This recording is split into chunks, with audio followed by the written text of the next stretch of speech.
lambat. 2 tahun Iya, tapi kalau masjid ini insya Allah tahun ini selesai lah. Kalau Dr. Richard turun tangan. Saya turun tangan. Allahu Akbar. Karena beliau Kalian harus bantu. Saya turun tangan. Saya boleh turun tangan lagi Pak Ustaz? Boleh dong. Saya bantu 1 juz. Allahu Akbar, takbir. Hari ini saya menonton podcast Dr. Richard Lee berbincang dengan Ustadz dari Sulaiman. Banyak sekali kejanggalan-kejanggalan yang perlu saya luruskan ya. Mobil khusus dalam penerimaan sedekah atau infak ya. Saya nyumbang boleh? Boleh banget lah. Saya nyumbang boleh ya? Serius lah. Langsung ya? Langsung Ya? Deal ya. Langsung. Hai guys, nih lihat nih luar biasa nih ya. Cita-cita saya itu memang pengen banget bangun masjid suatu hari nanti. Allahu Akbar. Tapi mungkin karena kan bangun masjid juga nggak gampang dan juga saya juga non muslim, kita menghindarin kayak apa ya, silang sengketa seperti itu punya. Mungkin dengan bantuan Ustadz mungkin lebih nyaman. Iya nih orang Palembang dengar nih wong kita galo nih, galo-galo masuk surga insya Allah. Karena untuk membangun rumah Allah itu haruslah benar-benar dari uang yang halal. Haruslah benar-benar uang umat muslim yang benar-benar tawadu. Firdaus, si pengacara dukun, kembali mengomentari pernyataan Ustadz dari Sulaiman di dalam podcast Dr. Richard Lee. Firdaus menganggap ada kejanggalan-kejanggalan yang diutarakan dalam podcast tersebut, terutama terkait dengan sumbangan Dr. Richard Lee yang diberikan kepada Ustadz dari Sulaiman untuk pembangunan masjid. Pengacara koboi ini menganggap sumbangan yang diberikan oleh Dr. Richard Lee ini tidak halal, karena mungkin menurutnya Dr. Richard Lee bukan seorang muslim. Menurutnya sumbangan untuk pembangunan masjid harus dari uang halal dan dari umat muslim yang benar-benar tawadu. Karena untuk membangun rumah Allah itu haruslah benar-benar dari uang yang halal. Haruslah benar-benar uang umat muslim yang benar-benar tawadu kepada perjuangan di jalan Allah Subhanahu wa taala. Kemudian dia menceritakan sumbangan untuk masjid dari hasil yang haram, seperti uang hasil korupsi, money laundry, maka masjid itu akan menjadi mudarat. Jadi menurutnya menerima harta sumbangan dari non-muslim, hartanya haram karena disamakan dengan uang hasil korupsi dan money laundry. Pengacara koboi ini juga menantang Ustadz dari Sulaiman dan Ustadz Faizar di podcast Atta Halilintar untuk diskusi tentang perdukunan keislaman dan tentang kehidupan. Untuk lebih lengkapnya kita langsung saksikan pernyataan dari pengacara koboi ini tentang podcast Dr. Richard Lee dengan Ustadz dari Sulaiman. Aku yang beragama lain. Hari ini saya menonton podcast Dr. Richard Lee berbincang dengan Ustadz dari Sulaiman. Banyak sekali kejanggalan-kejanggalan yang perlu saya luruskan ya.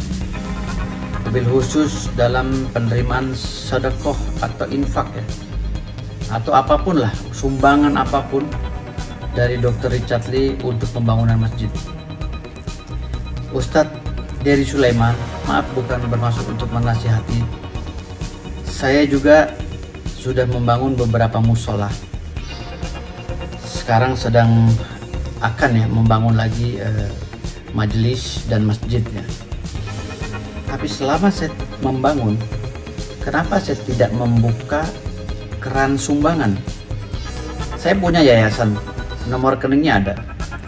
Kenapa saya tidak membuka keran sumbangan? Kalau dari orang yang sudah saya kenal mungkin saya bisa menerima. Karena untuk membangun rumah Allah itu haruslah benar-benar dari uang yang halal. Haruslah benar-benar uang umat muslim yang benar-benar tawadu kepada perjuangan di jalan Allah Subhanahu wa taala. Bukan buka keran-keran kepada seluruh Indonesia agar menyumbang semuanya. Kalau itu uang hasil korupsi, uang money laundry, maka masjid itu akan menjadi mudarat nantinya. Ustadz dari Sulaiman tolong pahami ini. Dan beberapa kali saya melihat Ustadz menjustifikasi bahwa dukun itu adanya di gunung, orang-orang gunung. Lalu sekarang yang muncul itu adalah orang-orang yang cari panggung mungkin ya. Tidak. Kami dukun-dukun ini semua, termasuk saya lawyernya, tidak pernah berbicara masalah dukun sebelumnya. Apalagi masalah pembuktian. Kami hidup selama berpuluh-puluh tahun di Indonesia ini, tidak pernah menunjukkan kekuatan kami, apa kehebatan kami, tidak. Tetapi ketika orang bilang tidak percaya dengan dukun, tidak percaya dengan hal goib, makanya kami ya, memberikan pembuktian. Itu pun hanya beberapa kali, agar orang itu membuka matanya. Padahal sebenarnya tidak perlu pembuktian, karena di YouTube juga sudah banyak hal-hal goib, hal mistis, hal kebal apa segala itu ada itu. Namun ini yang saya sayangkan, Ustadz Dery seakan-akan menyepelekan kita. Disuruhlah kita menjadi pelawak. Ustadz Dery, saya tantang Anda dengan Ustadz Fajar. Kita podcast, tapi saya minta podcastnya diembas Mas Atta Halilintar ya. Di podcast Atta Halilintar. Saya tantang Anda ya untuk diskusi, dialog tentang dukun, tentang keislaman, mungkin tentang kehidupan ini. Dulu pernah saya tantang Anda, saya masuk Anda ke grup WhatsApp grup ya, Metafisika. Tapi Anda kabur, Ustadz Dery Sulaiman. Ketika saya tanya satu pertanyaan, Anda kabur. Dan pertanyaan itu akan saya tanya lagi nanti ketika kita podcast. Tolong Ustadz Dery, terima tantangan saya tunggu di Atta Halilintar.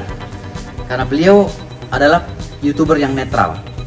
Saya tunggu ya, Ustadz Fajar, Ustadz Dery Sulaiman, saya tunggu Anda. Kita diskusi.